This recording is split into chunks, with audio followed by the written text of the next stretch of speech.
दोस्तों, आज चर्चा करेंगे 4 खबरों पर, जिसमें 2 विदेश से जुड़ी भारत की ही खबरें हैं और 2 भारत के अंदर हो रही घटनाओं की, जिसका हम पर आप पर सीधा असर हो सकता है, उसकी खबर है।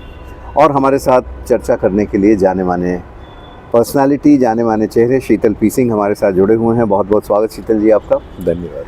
तो जिन 4 खबरों की हम बात कर रहे थे, उनमें 2 खबर तो विदेशों की मैंने बताई, और पहली खबर ये है कि अमेरिका ने भारत के एक रॉ के ऑफिसर पर वांटेड का नोटिस जारी कर दिया है। इस पर हम चर्चा करेंगे। दूसरी, निज्जर हत्याकांड को लेकर जिस तरह कनाडा भारत पर लगातार आरोप लगा रहा है, भारत सरकार के अधिकारियों की संलिप्तता की बात वो कर रहा है, इस पे 5 और बड़े देश, फ्रांस, यूनाइटेड किंगडम सहित और 5 देश जो 5 आइज़ कहे जाते हैं, उन्होंने भी अपनी मुहर लगा दी है। साथ ही तीसरी खबर ये है कि भारत में जो हंगर इंडेक्स है, भूख का जो सूचकांक है, एक सूची जारी हुई है और इसमें 127 देशों की सूची में भारत का स्थान 105वां है। बहुत नीचे स्थान है ये है। और प्रति व्यक्ति आय जो है वो एक और सूची आई है, जिसमें $6.85 से नीचे रहने वाले जो भारतीय हैं, ये 1990 से अगर तुलना करें तो उससे भी हम ख़राब स्थिति में हैं। तो शीतल जी, सबसे पहले तो भारत की विदेश नीति क्या हो, किस तरीके से हम अमेरिका को जवाब दें, या अमेरिका ने जो भारत के एक रॉ ऑफिसर को वांटेड कर दिया है, ये कितना डेंट है भारत के ऊपर, कितनी इससे हमारी जो पहचान है या जो हमारा एक बाकी देशों के बीच पैठ थी, उसमें डेंट हुआ होगा। देखिए, ये जो पूरा प्रकरण है जो कनाडा और अमेरिका दोनों जगह प्रकाश में आया है, इसने भारत की जो एक छवि थी अभी तक, उसमें एक नया आयाम जो नकारात्मक है जोड़ दिया है कि हम उन देशों की श्रेणी में आते जा रहे हैं जिन देशों में कानून कायदे के पालन को लेके गंभीरता नहीं होती और जो असंवैधानिक किस्म के तौर तरीक़ों को प्रयोग में लाते हैं अपने राजनीतिक या अंतर्राष्ट्रीय एजेंडे को फॉलो करने के लिए या अपनी समस्याओं को हल करने के लिए भी। भारत में आतंकवाद एक भीषण समस्या है और हमारे यहाँ खालिस्तान के नाम पर जो हुआ और इस्लाम के नाम पर बहुत तरह से पाकिस्तान के पड़ोसी होने के नाते जो उपयोग है, वो सब हमारे यहाँ निश्चित तौर पर हमारी आंतरिक जो स्थिति है, आंतरिक सुरक्षा का जो सवाल है, उसमें एक बड़ी समस्या पैदा करता रहता है। नक्सलवाद भी एक भारी समस्या है, लेकिन सवाल है कि इनको हल आप एक लोकतांत्रिक देश होने के नाते आप इन समस्याओं को कैसे हल करेंगे, और वो भी तब जब उनमें से कई मामलों में उसका रिश्ता विदेशों से हो जाए। जैसे हमारी बड़ी आबादी जो है विदेशों में अपनी रोजी रोटी के सिलसिले में जाती है, जिसमें से बहुत सारी आबादी वहाँ बस भी गई है, वहीं के वो नागरिक वगैरह हो गए हैं, लेकिन जो भारतीय परिप्रेक्ष्य में उनके सवाल हैं, कई बार वो अपने सवालों के साथ विदेशों में बसे होते हैं और उन सवालों को विदेशों में चूँकि वो तुलनात्मक रूप में सुरक्षित होते हैं, वहाँ से उसको बड़ा करने की कोशिश करते हैं। खालिस्तान वाला मसला ऐसा ही है। ये दुर्भाग्यपूर्ण है कि उसको हैंडल करते समय जो हम पर आरोप लग रहे हैं, वो ये कह रहे हैं कि हमारी एजेंसीज़ ने उनको हैंडल करते समय गैर कानूनी तौर तरीक़ों को अख्तियार किया। और इस मामले में जो अमेरिका वाला कांड है, उसमें हमारा एक रॉ के लिए काम करने वाला अधिकारी, जिसको अब भारत सरकार का कहना है कि वो नौकरी में नहीं है, उसका नाम आ गया है और उसको FBI ने वांटेड लिस्ट में कर दिया है। एक और भारतीय मूल का नागरिक उनकी गिरफ्त में पहले से है, जिसके बयान वगैरह उनके पास हैं और वो कोर्ट वगैरह में उसका उपयोग करेंगे।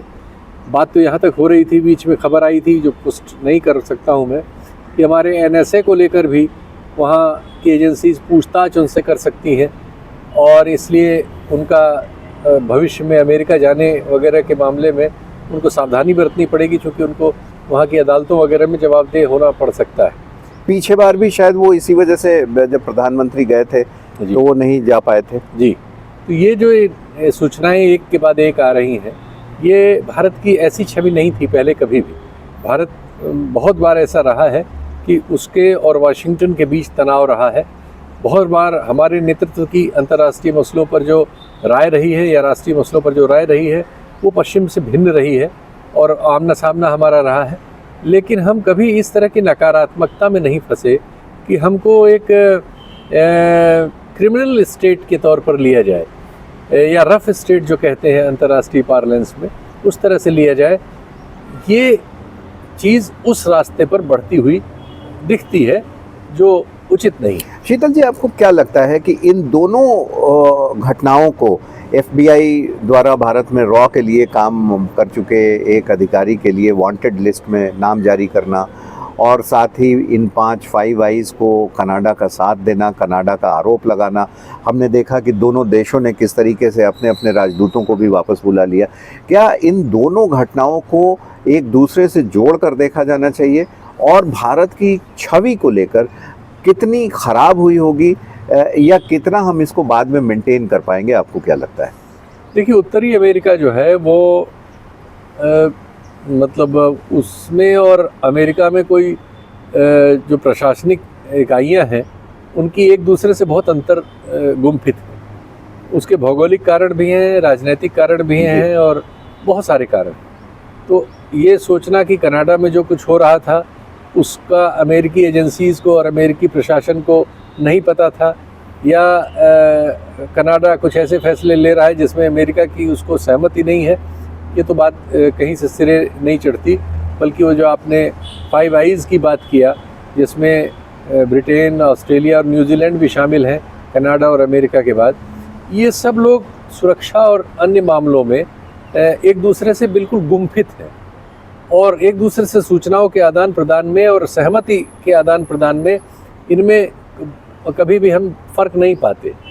तो ये जो कुछ भी हो रहा था, जो जांच भी चल रही थी, ये जांच के स्तर पर ही ये सब एक दूसरे से बहुत सारी सूचनाएं, अमेरिका और कनाडा में तो सारी सूचनाएं मैं कह सकता हूँ, बहुत सारी नहीं, सारी सूचनाएं एक दूसरे की जानकारी में रही होंगी और हैं आज भी। बल्कि इन 5 देशों में भी वो बहुत सारी ऐसी सूचनाएं जो समय समय पर वो समझते हैं कि इनकी सूचना साझा कर लेनी चाहिए, वो साझा करते रहे होंगे।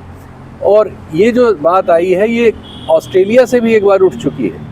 ये वहाँ के अखबारों में भी ये शिकायत आई है कि भारतीय एजेंसियों के काम करने के तौर तरीके को लेके वहाँ चिंताएं व्यक्त की गई हैं और कुछ उसमें जांच वगैरह भी हुई है वहाँ। तो ये इन 5 देशों में जिनमें आपस में बड़ा साहचर्य है, उनके भीतर आंतरिक सुरक्षा को लेकर ये सारी बातें एक दूसरे से शेयर्ड है।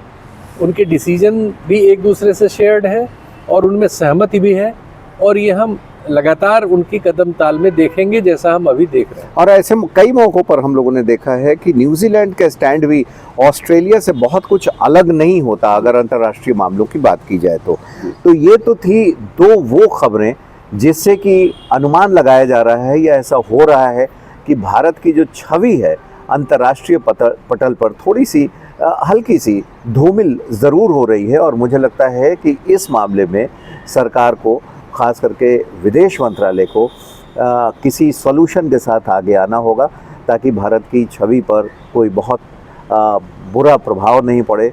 और 2 खबरें और जो हैं वो भी हंगर से संबंधित हैं, भूख से संबंधित हैं। जो हंगर इंडेक्स जारी हुआ है 127 देशों की, शीतल जी, उसमें 105वां स्थान पर भारत है, यानी भारत से नीचे सिर्फ 22 देश और बच गए हैं। तो ये तो एक समझाइए अपने दर्शकों को कि ये हंगर इंडेक्स होता क्या है? क्या जब हमें पूरी तरीके से खाना नहीं मिले 2 दिन 4 दिन, इसे कहते हैं कि वहाँ भूखमरी है, या फिर बैलेंस डाइट नहीं मिले उसे कहते हैं भूखमरी है? ये क्या है और क्यों भारत का स्थान इतना नीचे आप देख रहे हैं? देखिए, दुनिया में ऐसी बहुत सारी संस्थाएं हैं जिनको अब बहुत ज़्यादा देशों में मान्यता प्राप्त है, जो इस तरह के तमाम अध्ययन सालाना तौर पर करती रहती है। ये उनमें से एक है और सर्व स्वीकृत है। ये ऐसा नहीं है कि देश में मोदी की सरकार आ जाने के बाद शुरू हुआ है और भारत देश के लिए शुरू हुआ है, और ऐसा भी नहीं है कि उसके पहले की सरकारों के समय जो उसकी रिपोर्ट्स थी वो भारत को प्रभावित नहीं करती थी और अब करने लगी हैं। ये बातें मनगढ़ंत हैं और इनका कोई आधार नहीं। ये जैसा कि बताया गया कि 128 देशों के अध्ययन के आधार पर उन देशों को उन्होंने श्रेणीबद्ध किया है जो उनके अध्ययन का विषय, और हर साल ये रिपोर्ट आती है। हर साल उसमें कुछ उलटफेर होता रहता है थोड़ा बहुत। हमारा 2013-14 में जो सूचकांक था वो 55 के आसपास था, कहीं अभी वो 100 पार कर गया है। ये बहुत गंभीर बात है। ये सूचकांक बनाने के उनके जो पैरामीटर्स हैं उनमें वो कई बार संवर्धन करते रहते हैं। इसका मतलब सीधे ये नहीं ले लेना चाहिए कि आदमी एकदम खाना उसको नहीं मिल रहा है, वो एकदम खाली पेट है और भूख से उसकी मौत हो रही है। एग्जैक्टली ये इसका मतलब नहीं है। इसका मतलब ये है कि एक आदमी के भरे पेट होने के लिए क्या क्या चीज़ें ज़रूरी हैं और किसको भरा पेट माना जाए, इसके कुछ पैरामीटर उन्होंने बना रहे। उसमें कुपोषण भी आता है, स्त्रियों की रक्ताल्पता भी आती है, बच्चों की जो वृद्धि होती है, ऊंचाई वगैरह, एक उम्र में उनका जो वज़न होता है, ये सब चीज़ें आती हैं। और निश्चित तौर पर जिसको हम भूखमरी समझते हैं वो भी एक हद तक आती है। ये सब मिलजुल के एक कंपोजिट स्ट्रक्चर बनता है जिसको वो अध्ययन करके श्रेणीबद्ध करते हैं और प्रतिवर्ष उसको जारी करते हैं। इसका सिर्फ भारत से कोई संबंध नहीं है, लेकिन भारत भी उन 128 देशों में से एक है। भारत से चूँकि हमारा आपका संबंध है, इसलिए इन सूचनाओं के आने पर हम आप चिंतित होते हैं। हमारे आपके बीच इसकी बहस चलती है, चलना भी चाहिए। तो ये जो आंकड़े हैं ये हम अपने आसपास देख सकते हैं। आप अगर उत्तर भारत के बहुत सारे राज्यों में देखें, अगर आप अपने आसपास के लोगों को देखना चाहें, अगर आप नहीं देखना चाहते तो बात दूसरी है। आप हवाई अड्डे देख लीजिए, बंदरगाह देख लीजिए, मॉल्स में आप चले अंग्रेजी के अखबार देख लीजिए, मॉल्स देख लीजिए, टेलीविज़न देखते रहिए, तो आपको कुछ दिखाई नहीं देगा। तो आप मना कर सकते हैं कि देश में कुछ ऐसा नहीं है। या आप बनते हुए हाईवेज देख लीजिए या एक्सप्रेस वे पे गाड़ी चला के निकल जाइए, तो आपके लिए फिर ये आंकड़ा फर्जी भी हो सकता है, आप इसको फर्जी भी करार दे सकते हैं। लेकिन जब आप अपने घर में, अपने घर के नीचे, अपनी कार के ड्राइवर के रूप में, या सड़क पे फेरी लगाने वालों के बीच में, या अपने आस पड़ोस की वर्किंग क्लास आबादी को देखेंगे, आपकी बिल्डिंगें बनाते हुए जो मजदूर काम कर रहे हैं, जब आप उनको ध्यान से देखना शुरू करेंगे तब आपको इन आंकड़ों की सच्चाई बाकायदा समझ में आ जाएगी। सिर्फ इतने से समझ लीजिए कि एक बार जब प्रधानमंत्री जी ने ऐलान कर दिया था, जब हमारे यहाँ कोरोना की दस्तक हुई थी और शाम को 8 बजे उनका ऐलान हो गया था, उसके बाद आप सोचिए कि इस देश में लाखों लोग पैदल सैकड़ों किलोमीटर के लिए निकल पड़े थे अपने घरों से, और बहुत से लोग सड़कों पे चलते हुए, धूप, गर्मी, बरसात के चलते बच्चे, बूढ़े, जवान मारे गए, उनकी मृत्यु हो गई।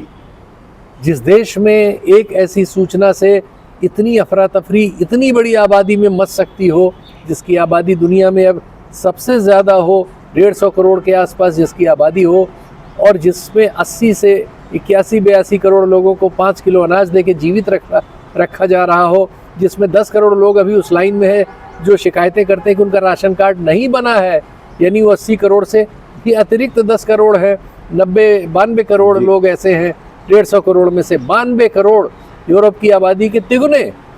इतने लोग जिस देश में इस तरह से इस हाल में जीवित हों, जब पूरे राज्य में एक एथलेटिक खिलाड़ी न हो, बिहार, उत्तर प्रदेश, झारखंड, उड़ीसा, मध्य प्रदेश, आसाम, इन सारे राज्यों में कितने खिलाड़ी हैं जो एथलेटिक्स वगैरह में हैं, और अगर नहीं है तो क्यों नहीं है?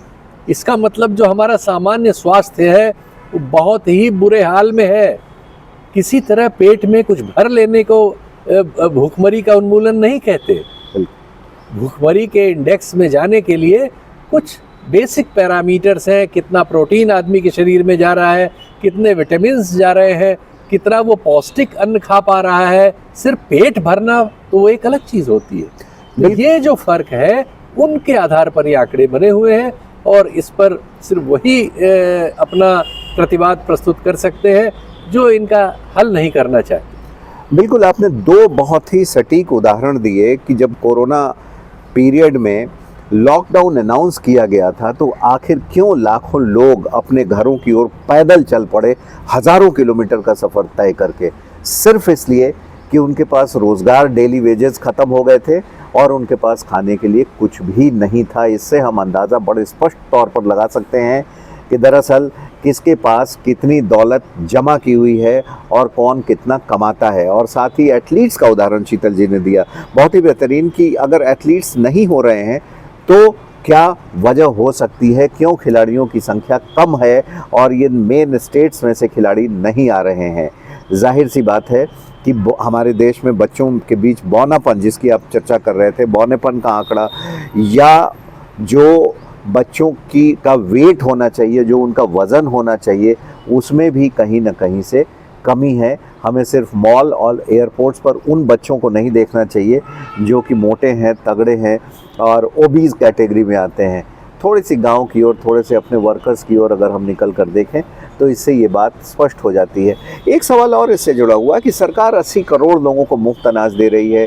लगभग 120 करोड़ लोग ऐसे हैं देश में जिनके पास पीडीएस राशन वो ले रहे हैं, सस्ती कीमतों पर ले रहे हैं। मैं परिवारों की बात नहीं, लोगों की बात कर रहा हूँ। और साथ में सरकार और भी योजनाएं लाती हैं, प्रधानमंत्री पोषण योजना इत्यादि वगैरह। इसके बावजूद आपको क्यों लगता है कि ये स्थिति है? नहीं, हमारी ये तो मूलभूत समस्या है।